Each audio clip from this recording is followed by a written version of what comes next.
The East China Sea, May 1945. The sky hangs low, the clouds pressed heavy with steel. Beneath them, two visions of war glide toward their final judgment by fire. One, the British armored flight deck, a floating fortress built to endure.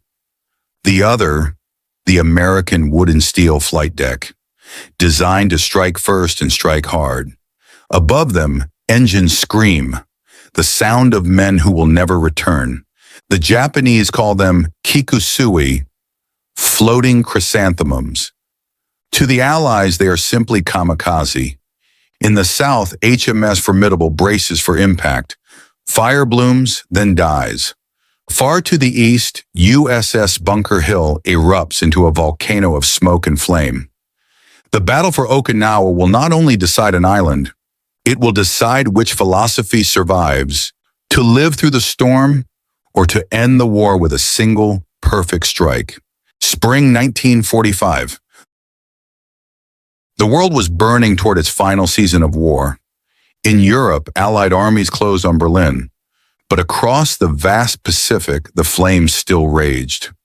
Okinawa was next, a narrow island of rock and coral that would become the last great testing ground of steel, fire, and human will. For the United States, Operation Iceberg was the final rehearsal for invasion, a step toward Japan itself. For the Imperial Japanese Navy, it was a death sentence they refused to accept. And for the Allied fleets that gathered offshore, it would become a duel between two philosophies of survival. For centuries, the battleship had ruled the oceans. Now the aircraft carrier reigned supreme, a floating airfield where the sky itself decided who lived and who died. Yet even among allies, the carriers were born of very different worlds. The Americans built for offense, ships meant to unleash destruction before the enemy could strike back. The British built for endurance, ships meant to take the blow and keep fighting. Each design carried its nation's memory of war. Britain, scarred by the Luftwaffe's fury over the Mediterranean, valued armor above all else. America, facing the boundless Pacific, sought speed, range, and striking power.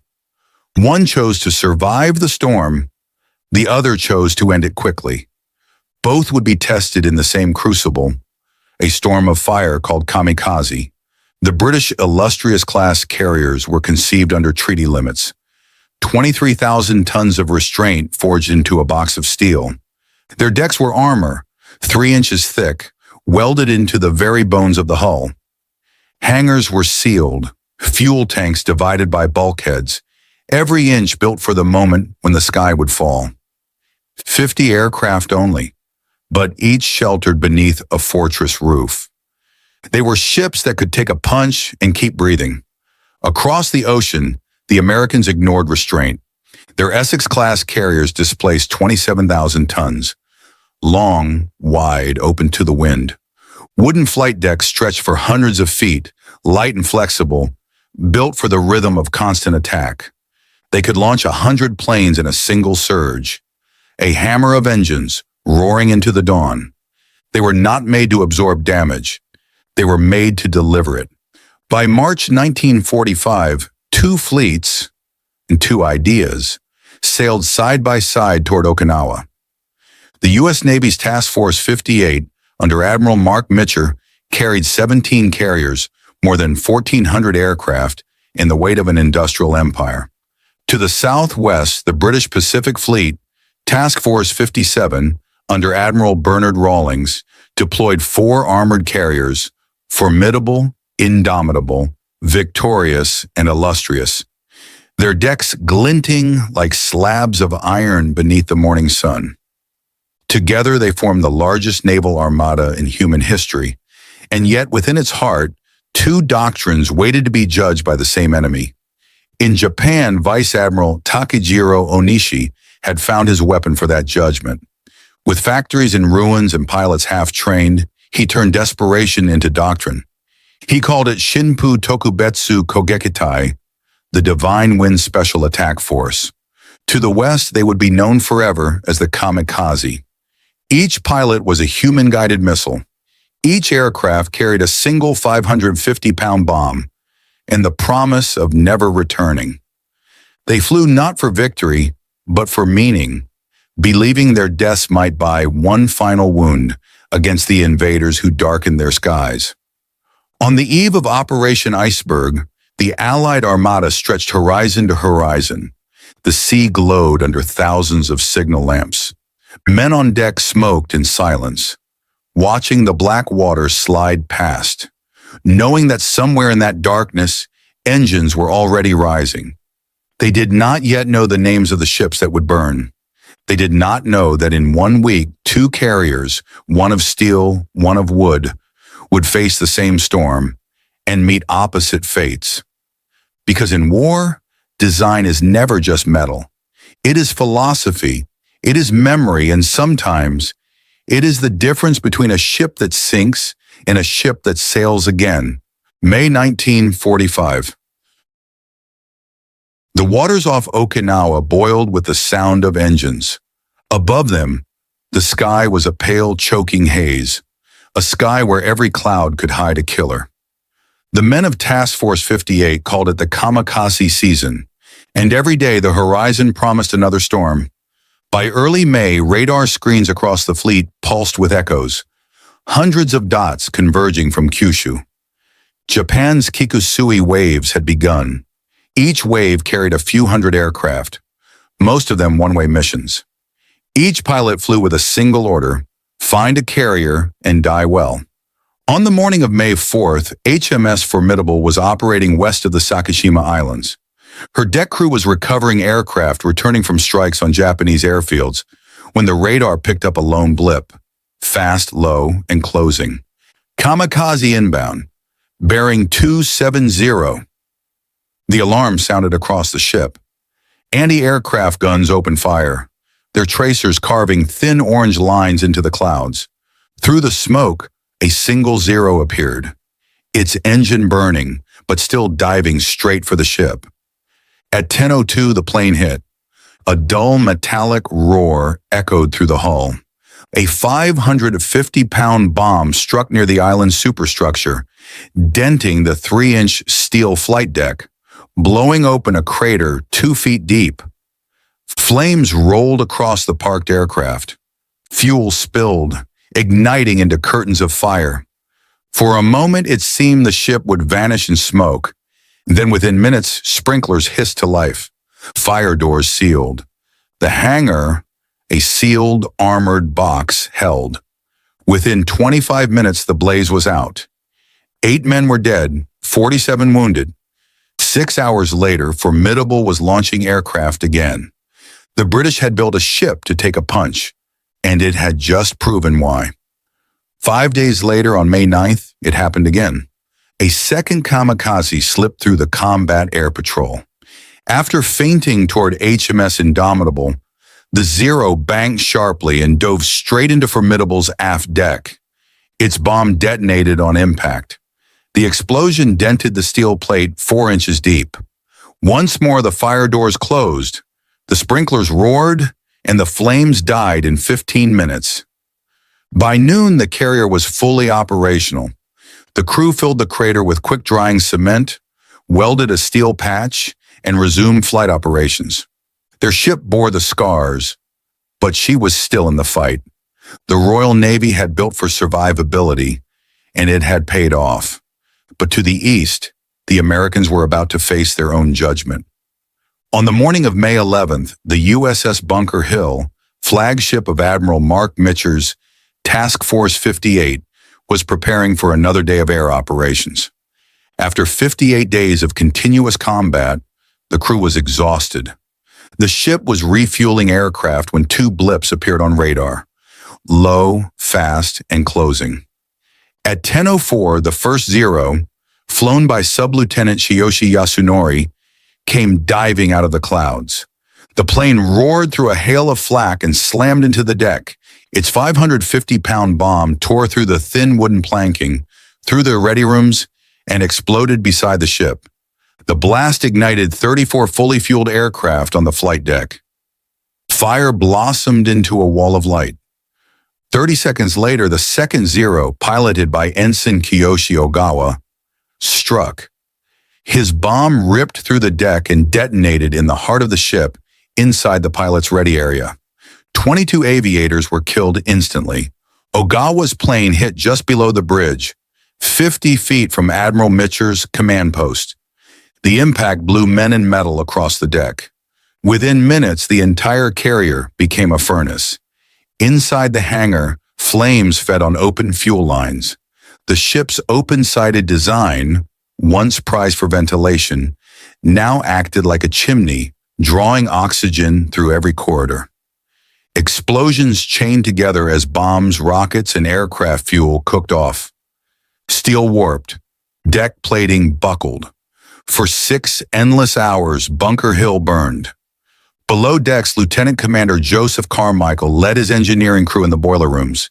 He knew they could escape. Instead, he ordered his men to stay, to keep the pumps running. Without them, water pressure for the hoses would die, and the ship would follow. 125 men never left their stations. Their sacrifice kept Bunker Hill afloat. Above, 17-year-old Ray Rivera, one of the youngest sailors aboard, joined the firefighting teams. He later wrote, "We threw buckets of water at the planes that were burning. The heat was so strong it peeled the skin from my hands. But no one stopped. We couldn't." At 3 in the afternoon, after nearly 6 hours of unbroken fire, the ship finally steadied. The ocean around her shimmered with burning fuel.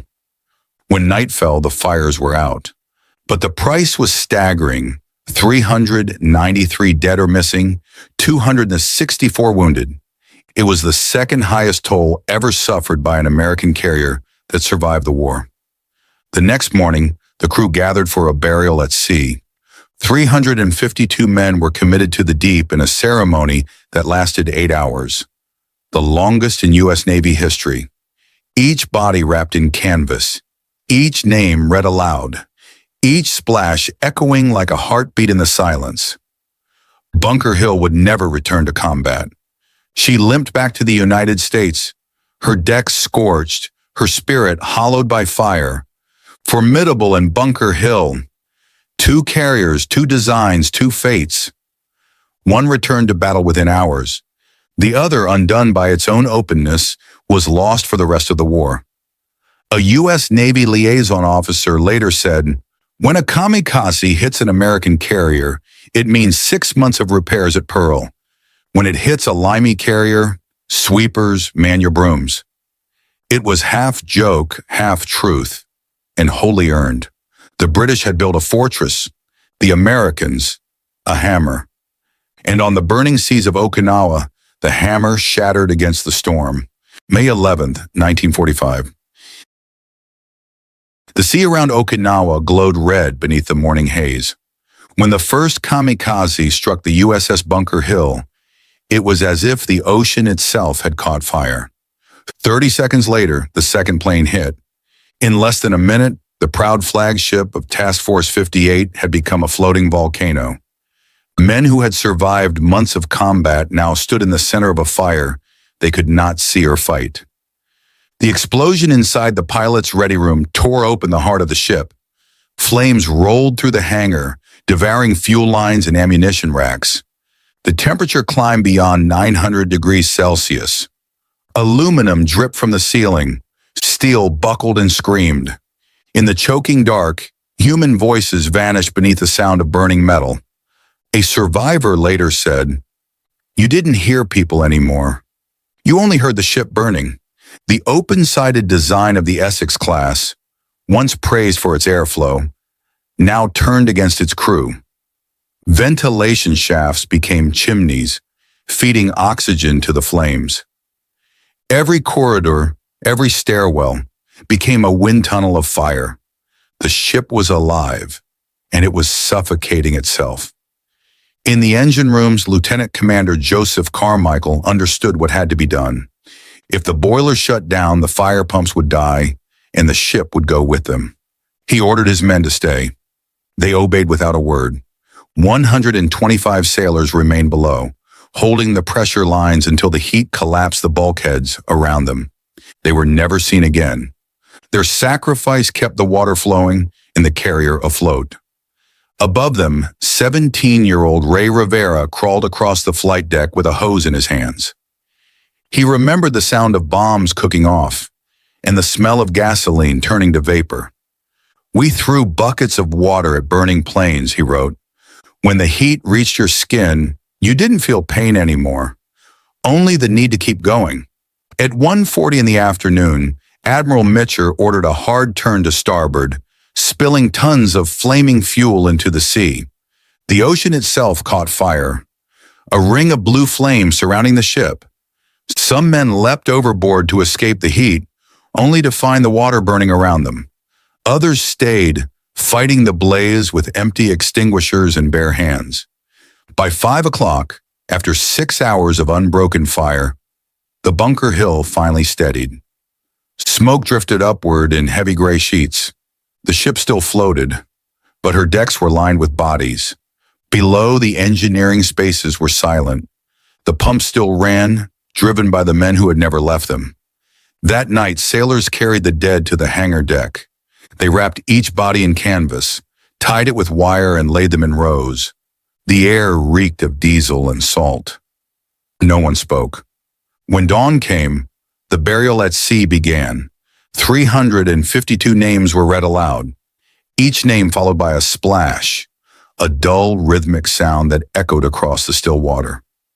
The ceremony lasted 8 hours. 8 hours to give the Pacific back what it had taken in a single morning. To the west, the HMS Formidable continued her strikes as if untouched. Her scars were shallow dents, filled with cement. Her crew drank tea on the flight deck, the smell of fuel still in the air. A sailor wrote in his diary, "We patch the holes, we keep flying. The steel has learned to suffer, and the contrast was brutal. 2 allies, 2 philosophies, one burned to ashes, the other sailed on." When Bunker Hill reached Guam, she was still bleeding smoke.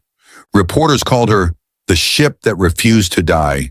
But inside, every bulkhead bore the mark of fire. Some stains could never be washed away. A few weeks later, the survivors were sent home. Ray Rivera wrote to his mother, "I saw hell today, Mom, but hell wasn't down below. It was inside our ship." Formidable returned to Sydney with 2 dents on her deck, left there on purpose, never repaired. Her captain called them medals of survival. They glinted in the sunlight like quiet memorials to the lesson both fleets had paid to learn. That technology without endurance is only strength waiting to break. Bunker Hill would never fight again. Formidable would. And between them lay the difference between a ship that was designed to endure and a ship that was designed to win fast or die trying. May 12th, 1945. The sea around Okinawa had fallen silent. The fires were out, but the water still shimmered with oil and ash.